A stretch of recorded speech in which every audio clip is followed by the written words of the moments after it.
First Local News Weekly Report with Colette Linden.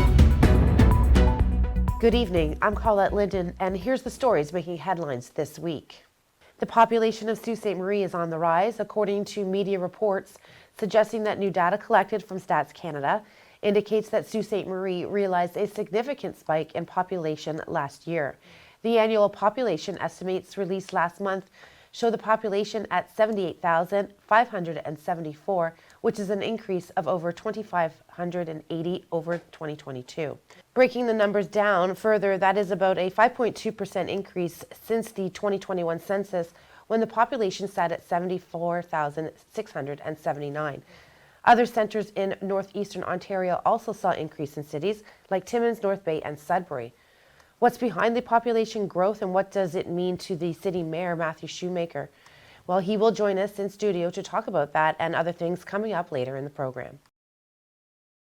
Meanwhile, both Sault, Michigan and Sault, Ontario Council held a joint council meeting Monday at the Civic Centre. Sault Mayor Matthew Shoemaker welcomed Sault, Michigan Mayor Don Jerry, councillors and other city officials in the Canadian Sault. Both sides shared updates on current projects, some underway and some in the planning and development stages. We have a gorgeous waterfront. It's a productive working waterfront, and we really envy what Sault Ste. Marie, Ontario has had as far as the walkway that runs from Bellevue, I think, down to the mall area. And I know that in talking to some of my friends over here, you've always envied what we have on our side. But I think it's great that both communities are doing what they can to capitalize on that real estate. We wish we had more real estate on our side that was owned by the government so that we could develop it, but a lot of our waterfront is commercial in nature. Yeah, I mean, it's great to see the development of the resource over which we share responsibility, and for years we have tried to draw our own residents to our waterfront, and if we are collectively doing that and trying to draw them across the river to see the best of what our neighboring community has to offer, I think we all win in that scenario. City Tourism Director Travis Anderson wowed the Michigan contingent with his presentation of the city's developing 20-year waterfront design plan, which Anderson says is driven by economic development and tourism.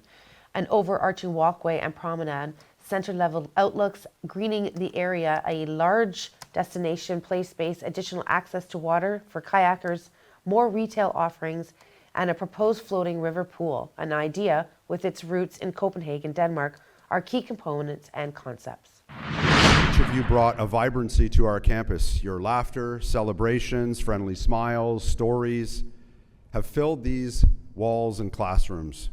Sault College celebrated the achievements of more than 1,700 graduates from a variety of program areas. On June 4th, graduates from program areas including business, community services, general arts and science, justice studies, media and design, and the School of Natural Environment were celebrated. The June 5th ceremony featured the graduates from program areas within business, engineering technology, health information technology, and skilled trades. On June 6th, the ceremony saw graduates from a variety of health programs, while on June 7th, graduates from aviation, business, community services, culinary and hospitality, health, and continuing education were honored. Last year, city staff requested funding of up to $150,000 annually for a 2-year pilot to help attract big-name entertainment to the GFL Centre. That funding seems to be paying off with the announcement of Paula Abdul, the Grammy Award-winning artist and performer and former judge on American Idol, will stage a concert at the GFL this October. The tour, aptly named Straight Up to Canada Tour, will begin in Victoria on September 25th. Abdul is set to play more than a dozen shows across the country before making her way to the East Coast. The highlight of the tour will be a performance at the GFL Memorial Gardens on October 16th. Abdul will be accompanied by 2 other musical icons from the 80s, Taylor Dane and Tiffany. We have more coming up, but right now let's take a look at your weather for the next week ahead.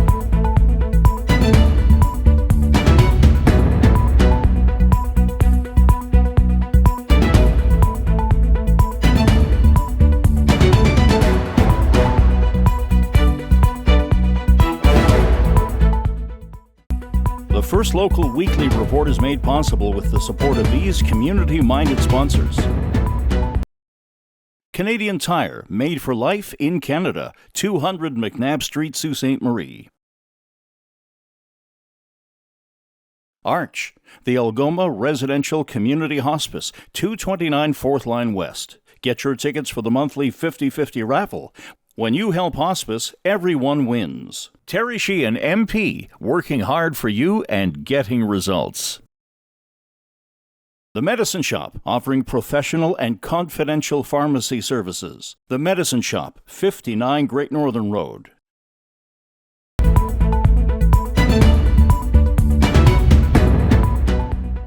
The Ontario Provincial Police is reporting a considerable increase in ATV facilities across Ontario in 2024, thus far with more than half of the deceased found without a helmet. 9 people, 8 drivers and 1 passenger have died in OPP investigative ATV incidents this year alone, compared to 3 drivers and 1 passenger at this time last year. With 1/3 of this year's fatalities involving alcohol and/or drugs, the data is a reminder that some ATV riders dismiss the significant risks these and other poor riding behaviors pose. In April of this year, a 34-year-old man from Sault Ste. Marie died following a serious crash involving an ATV. The single vehicle collision happened on Red Rock Road near the Windmill Park. The driver was pronounced dead at the scene when he lost control and left the roadway. The OPP is responsible for patrolling more than 99,000 kilometers of trails and waterways and over 130,000 kilometers of roadway throughout Ontario. Sault police have charged 64-year-old Ian McKinley with assault with a weapon and uttering threats. On June 3rd at around 2 p.m., a report of someone on a bicycle threatening a child with a knife in the 400 block of Pym Street was made to 911. Officers were dispatched to the area and located the accused, who matched the description of the suspect in the 100 block of Poplar Avenue. The accused was arrested without incident. A subsequent search of the accused found them to be in possession of a pocket knife. Officers also located the victim, and an investigation revealed the accused had brandished the pocket knife while uttering threats at them. No physical injuries were sustained. The accused is charged with assault with weapon, uttering threats, and was released on an undertaking and is scheduled to appear in court on August 12, 2024. We're going to be working with the Canadian Labour Congress on is an Injured Workers Association in Sault Ste. Marie. The Sault District Labour Council has a new president. Tara Mesketchewich follows Michelle McLeave Kennedy, who stepped down as president March 26th after serving in that capacity in the past 14 years. It's a really new role. It's a lot to learn. I have really appreciated that our affiliates in the Labour Council have been incredibly supportive during this transition process. And I imagine it's going to take me a little longer to really understand the full scope of the work that needs to be done on my part. But we're hearing more and more about artificial intelligence. I just read before the interview that there's estimates, and no one knows any exact number at this point, but it's estimated like 42 to 47% of United States jobs could be eliminated in blank time frame. Is it a concern at this point for Labour councils, or is it a concern that's approaching the front door? It hasn't been brought up locally at the Labour Council. However, certainly within unions, we have been discussing the impact. And I think it's very much like when there is a transition at work, that when we moved to computers and people thought that, there'd be no work for support staff. And it turns out there's a lot of work for support staff, and computers require quite a bit of work. And I think with AI, we're going to see something similar in a transition. And it's really important that unions are watching, following, learning, studying, so that we also can be pivoting with our workers to make sure that they have good, sustainable jobs. When we come back, the Sault's population is on the rise, and what is the 20-year plan for our waterfront? We're going to talk to Mayor Matthew Shoemaker about these things right after this short break.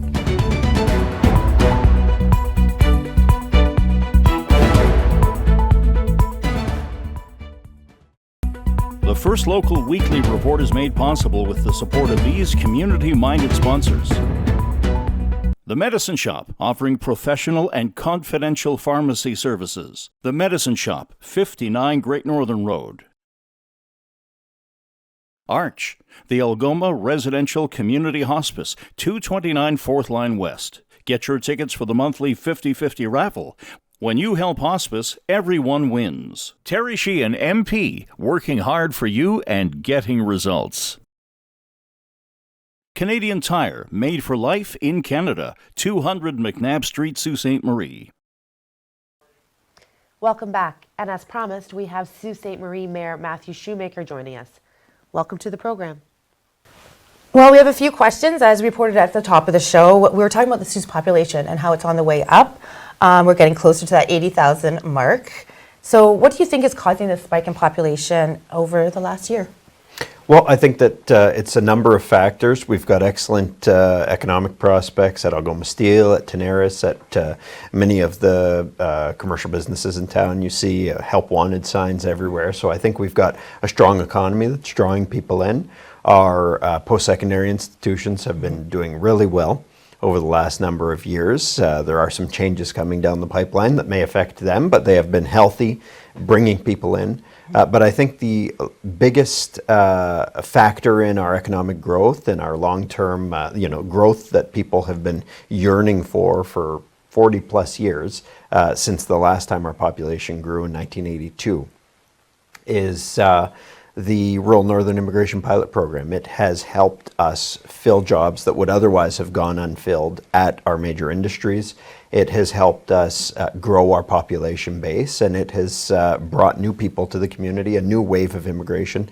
As many of your viewers would know, the community was built on Italian immigrants, on Finnish immigrants, on immigrants from many parts throughout the world, and new waves of immigration are coming that are helping diversify our community and increasing our population, which is a good thing for everybody. Okay. Do you find that there's a lot of post-secondary students, and we do have the college and the university here, which are excellent post-secondary institutions. Do you find that when students are coming here from an international travel, that are they staying here? Yeah, the Rural Northern Immigration Program has helped us retain those students if there are jobs that they can be matched with. So the purpose of the program is to match people to vacant jobs that you can't fill with domestic employees. And so if there is a specific skill set that is needed at Algoma or at OLG or at Tenaris or at S&T Electrical or wherever it might be, if there is a specific skill set that they need that isn't getting filled and the posting's been open for a period of time, then they can pinpoint prospective immigrants who could fill that job, because otherwise the job goes unfilled and has the potential to leave our community. And so the pipeline of students that we bring in is the best feeder into that immigration program, so that we can make sure that our industries have the right people to be at full capacity, be at full production. Is there an industry that's specific that we are pulling from our new residents here, instead of posting saying to our schools who are in high schools and saying, Sault Ste. Marie needs you to maybe consider this trade or this, that, and then we would pull on people who also live here and help the kids focus on a career path by telling them what our city needs?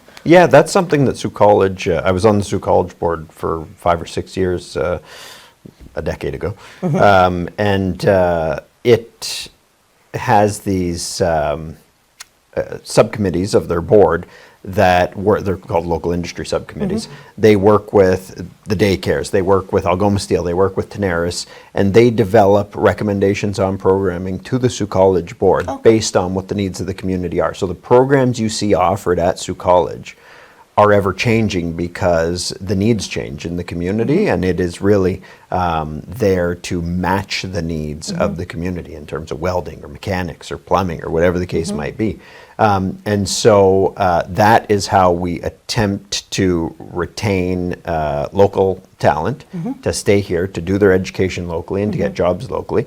But when those jobs can't be filled for whatever reason, either people aren't going into the programs or it's a specialized skill that they don't provide training for at Sault College or within a reasonable distance, then that is where the Rural Northern Immigration Program has helped us find people that can fill those jobs specifically. Okay, great. Thanks for answering that. Okay, so how do we continue this trend of growing our population, and how feasible is it to hit that 80,000 mark? And is there a timeline in which that you would like to see that goal be attained? Well, I'd like to see it attained, as quickly as possible. We've got some population projections that show that by 2036 we'd be at 86,000 people. Okay. But that was starting from a base of about 72,000. So we're already a good portion of the way to the target that we were trying to hit.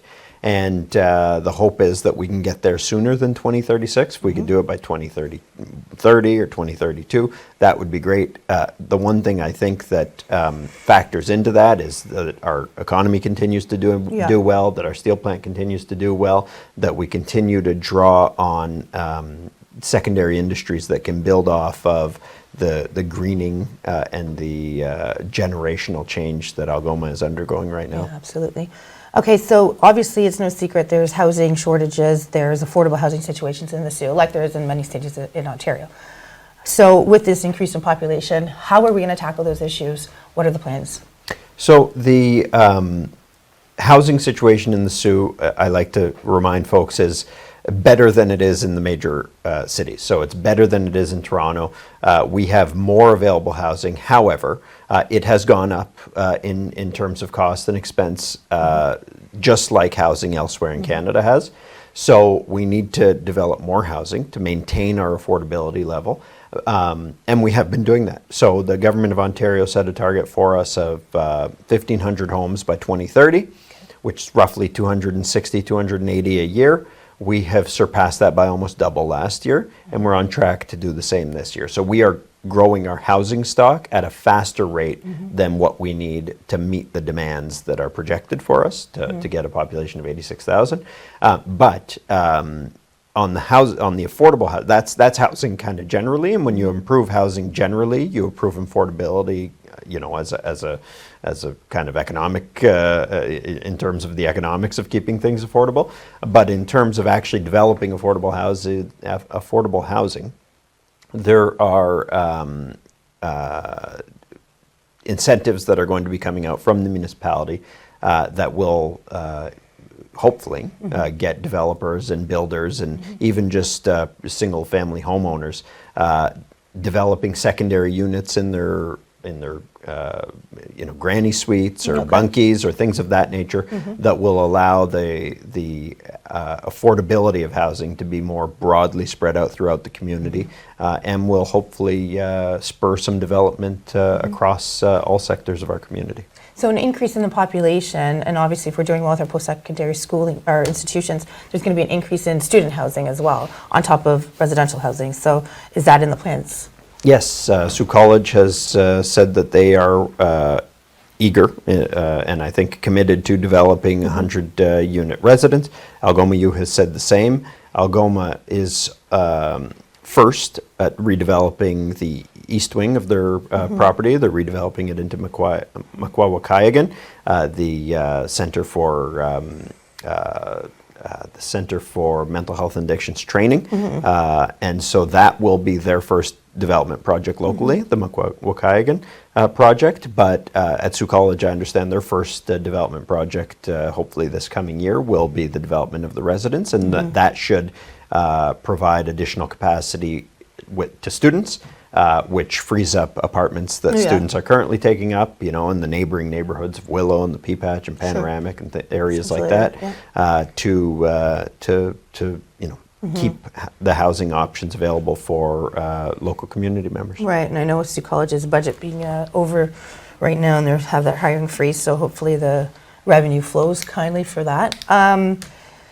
Now changing gears, let's change to our waterfront. So most recently, you had some visitors here. It was a joint council meeting with Sault Michigan Council on Monday. Obviously, both mayors were in attendance. We heard about a waterfront plan in the works. What can you tell us about that? Yeah, so the waterfront development plan is something that there's been input from 1,400 residents on, and it is a 20-year vision for what our waterfront could be 20 years from now. And many of us who are under 50 or under 60 in the Soo don't remember what our waterfront used to look like, but all the stories are that it was an industrial area, slag piles, really heavy industrial uses. And then the OLG redeveloped their site, City Hall redeveloped its site, Station Mall redeveloped its site.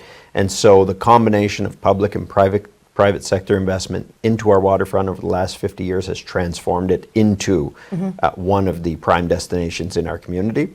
But it is still underutilized. I think everyone agrees that, you know, it's great to take a walk along the boardwalk, but beyond having a walk or using one of the bike trails potentially, there hasn't been much activation of the space.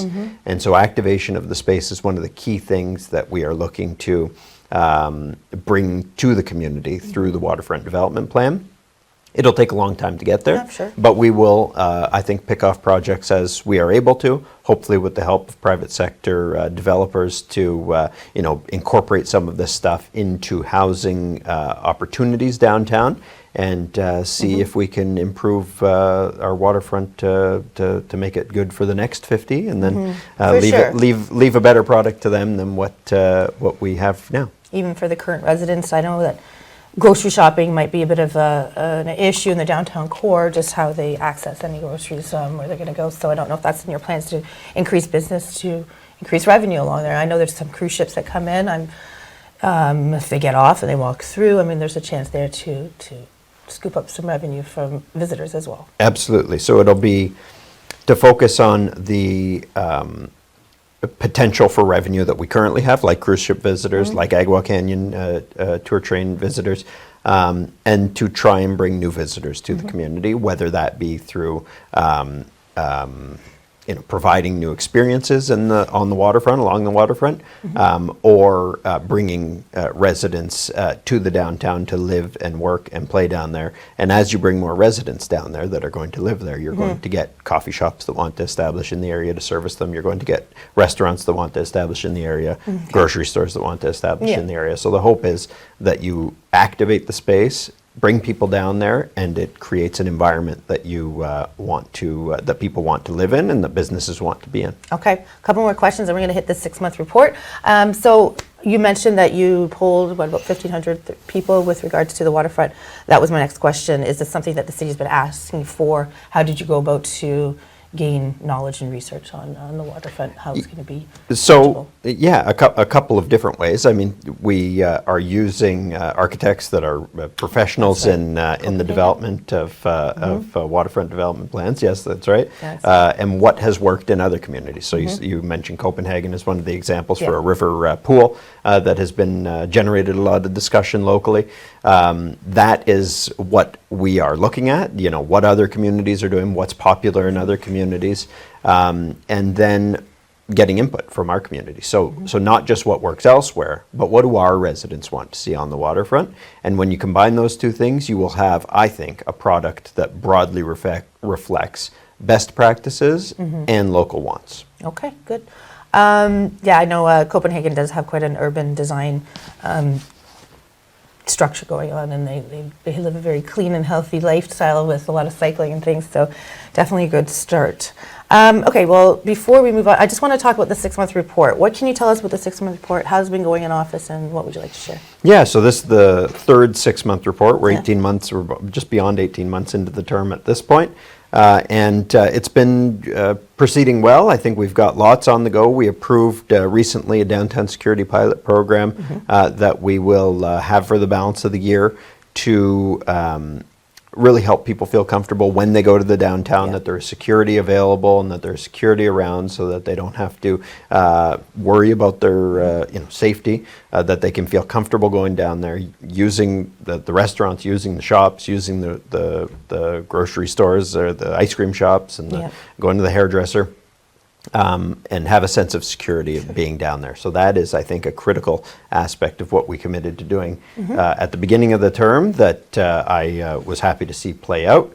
We've developed more housing. I had mentioned in response to one of the previous questions that we have exceeded our housing target by 194%. So we almost doubled it. As a result of that, the provincial government has given us $600,000 that we are going to use to further develop more housing. So whether that's expanding the capacity of the sewers, whether that's connecting broken links in the sidewalk, for example, where the sidewalk might end here and restart a half a kilometer away, activating and using investments, the money that was granted to us for exceeding our housing targets to unlock that type of activation helps all the people that live in that area, in those areas, I should say, improve their quality of life, because now that opens up a whole nother subdivision that might be closer to a grocery store for them to be able to walk to, things of that nature.